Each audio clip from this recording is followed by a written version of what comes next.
আসসালামু আলাইকুম প্রিয় বন্ধুরা, দেশে ও প্রবাসে যে যেখান থেকে দেখছেন প্রত্যেককে শুভেচ্ছা জানাচ্ছি। আশা করছি সবাই ভালো আছেন। আজকে আমরা এই ভিডিওতে আপনাদেরকে দেখাবো বাংলাদেশের যে প্রথম elevated expressway, Dhaka elevated expressway, সেই এক্সপ্রেসওয়ের যে কাজের অগ্রগতি, সেই অগ্রগতি আমরা দেখাবো। শুরুতেই বলে রাখি যে আমরা এই পুরো কাজটিকে, অর্থাৎ যে কাজটি এখন চলমান বিমানবন্দরের কাওলা থেকে মগবাজার পর্যন্ত যে অংশ, সেই অংশের যে কাজ কয়েকটি ফেজে ভাগ করে করা হচ্ছে, সেগুলো আপনাদেরকে আমরা পর্যায়ক্রমে দেখাবো এবং প্রত্যেকটা অংশই আপনাদেরকে আমরা দেখানোর চেষ্টা করব। তো আজকের ভিডিওতে প্রথমে আমরা যেই বনানী ওভারপাস যেটি রয়েছে, অর্থাৎ আর্মি স্টেডিয়ামের আগে, সেখান থেকে শুরু করে আমরা বনানী পর্যন্ত যেই কাজটুকু চলছে, সেই কাজের অংশটুকু আপনাদেরকে আমরা দেখাচ্ছি এবং এখানকার অগ্রগতির বিষয়টি আমরা আপনাদেরকে জানাচ্ছি আজকের ভিডিওতে।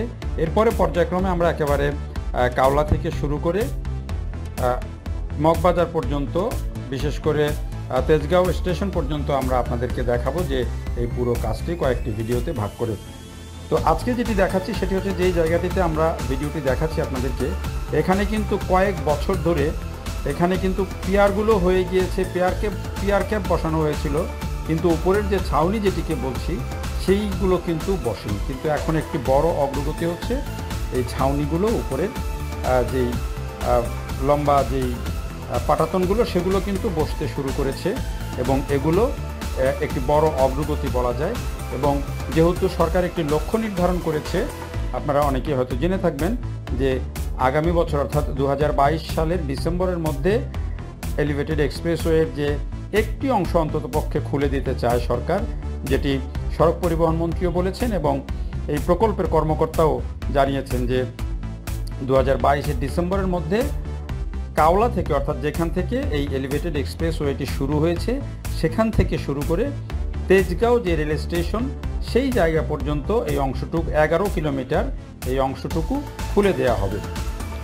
এই যে প্রকল্পটি, সেই প্রকল্পটি কিন্তু ছিল 3টি ফেজে ভাগ করা। এর মধ্যে একটি ফেজ ছিল কাওলা থেকে বনানী পর্যন্ত, এর পরের ফেজটা ছিল বনানী থেকে তেজগাঁও পর্যন্ত এবং এর পরে হচ্ছে কুতুবখালী পর্যন্ত আরেকটা ফেজ।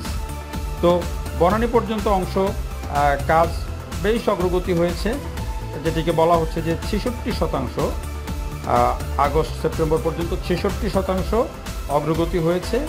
বাট পুরো প্রকল্পটির অগ্রগতি হয়েছে মাত্র 30 থেকে 32%, যেটি হতাশার কথা, কারণ এই প্রকল্পটির বয়স হয়ে গেছে 10 বছর এবং কাজ শুরু হয়েছে কিন্তু 2013 সাল থেকে, অর্থাৎ প্রায় 8-9 বছর হয়ে গেছে প্রায়, কিন্তু এটির সার্বিক অগ্রগতি মাত্র 30 থেকে 32%। তো এই যে একটি প্রকল্প, এই ধীরগতির কারণে নানান সময় নানান সমালোচনা হয়েছে এবং সমালোচনা হচ্ছে এবং নানান সময় এগুলোর বিভিন্ন সময় নকশার জটিলতার কারণে, কখনো বিনিয়োগকারী যে অর্থায়ন, সেই অর্থায়ন যথাযথভাবে না হওয়ার কারণে এগুলো কিন্তু বিভিন্ন সময়ে প্রকল্পটি বাধাগ্রস্ত হয়েছে এবং সব ঝক্কি ঝামেলা পেরিয়ে এখন প্রকল্পটি মোটামুটি একটি গতি পেয়েছে এবং বলা যায় যে এখন কিন্তু একটু ভালো গতিতে কাজ হচ্ছে। আমি এই সড়ক ধরে প্রায় প্রতিদিনই যাওয়া আসা করি এবং প্রতিদিনই একটু একটু করে লক্ষ্য করি যে এটি কিন্তু আস্তে আস্তে দৃশ্যপটটি বদলে যাচ্ছে। এবং এই এলিভেটেড এক্সপ্রেসওয়ের যেই অংশটি আমরা দেখাচ্ছি যে বনানীতে পিলারগুলো কিন্তু অনেক আগে তৈরি হয়েছে, কয়েক বছর আগে তৈরি হয়েছে, কিন্তু সেগুলোর উপরের যে ছাউনি বা যে মূল যে পাটাতন বসিয়ে সড়ক নির্মাণ করা, সেটি কিন্তু হচ্ছিল না এবং সেটি এখন হতে শুরু করেছে। অন্যান্য অংশেও এটি শুরু হয়েছে, অর্থাৎ বিমানবন্দর থেকে সামনের দিকে বনানীর দিকে যে অংশ, সেগুলোও কিন্তু হচ্ছে। এবং আমরা দেখতে পাচ্ছি যে মূল সড়কের মধ্যে র্যাম্প যেগুলো নামবে বিভিন্ন পয়েন্টে, যেমন বনানীতে র্যাম্প নামবে, সেই র্যাম্প নামার জন্য যেই কার্যক্রম, অর্থাৎ সড়কের মাঝখানে আমরা দেখছি যে যেই মূল যেই এলিভেটেড ওয়ে, সেটির পাশে যে র্যাম্প নামার জন্য যে পিলার, সেই পিলারগুলো কিন্তু তৈরি হচ্ছে। আপনারা যারা বিমানবন্দর সড়ক দিয়ে যাওয়া আসা করেন, তারা যদি ঠিক বনানী কবরস্থান যেটি আছে তার আগ দিয়ে যদি দেখেন, তাহলে দেখবেন যে রাস্তার মাঝখানে কিন্তু কতগুলো পিলার তৈরি হচ্ছে এবং এই পিলারগুলো হচ্ছে আসলে এখানে যে র্যাম্প নামবে, সেই র্যাম্পগুলো তৈরি করার জন্য।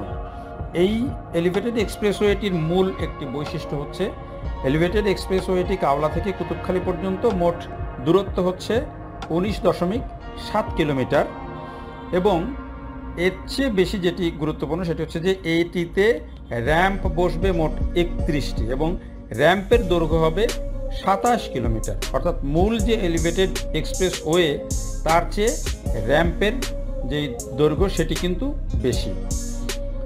এবং এই বেশি হওয়ার কারণ হচ্ছে যে এটি বিভিন্ন জায়গায় বিভিন্ন দিকে নামবে, বিভিন্ন দিকে যাবে, বিভিন্ন পয়েন্টে বিভিন্ন সড়কের সাথে সংযুক্ত হবে, না হলে তো আর এটি এলিভেটেড এক্সপ্রেসওয়ে দিয়ে মানুষ খুব বেশি সুবিধা পাবে না।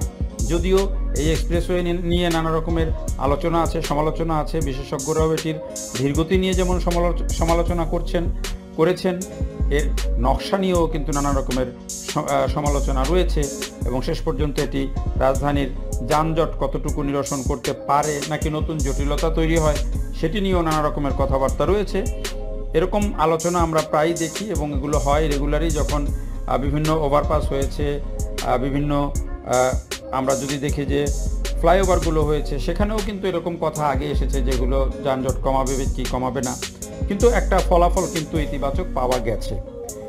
এবং সড়ক পরিবহন মন্ত্রী বারবার যেটি জোর দিয়ে বলছেন যে এই এলিভেটেড এক্সপ্রেসওয়েটি যদি সম্পূর্ণ হয়ে যায় তাহলে রাজধানী ঢাকাতে যানজট থাকবে না এবং রাজধানীর এক অংশ থেকে মানুষ আরেক অংশে খুব দ্রুত গতিতে চলে যেতে পারবেন, সেটি প্রত্যাশা এবং এটি হচ্ছে প্রকল্পের মূল যেই কথা সেটি এবং মূল যে প্রত্যাশা সেটি।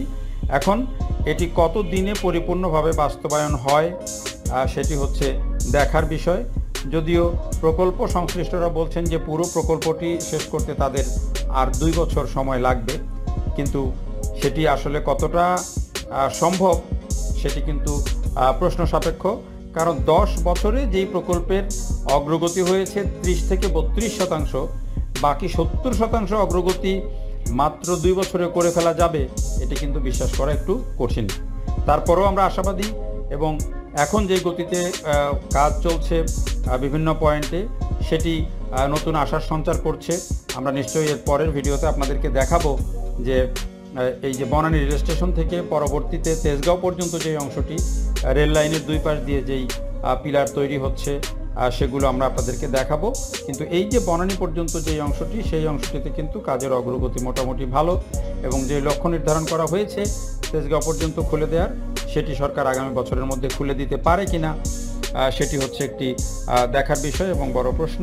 এবং হওয়ার পরে এটির ফলাফল কি দাঁড়ায়, যানজট কতটুকু কমে, নিরসন হয়, মানুষ কি সুবিধা পায় সেটি কিন্তু দেখার বিষয়। তো আপাতত আজকের মতো এই ভিডিও থেকে বিদায় নিচ্ছি। নিশ্চয়ই পরের ভিডিওতে আপনাদেরকে এলিভেটেড এক্সপ্রেসওয়ের আরেকটি অংশের দৃশ্য আপনাদেরকে আমরা দেখাবো। আমরা ধারাবাহিকভাবে সবগুলো পুরো অংশটাই আপনাদেরকে ভিডিওর মাধ্যমে দেখানোর চেষ্টা করব। ধন্যবাদ সবাইকে।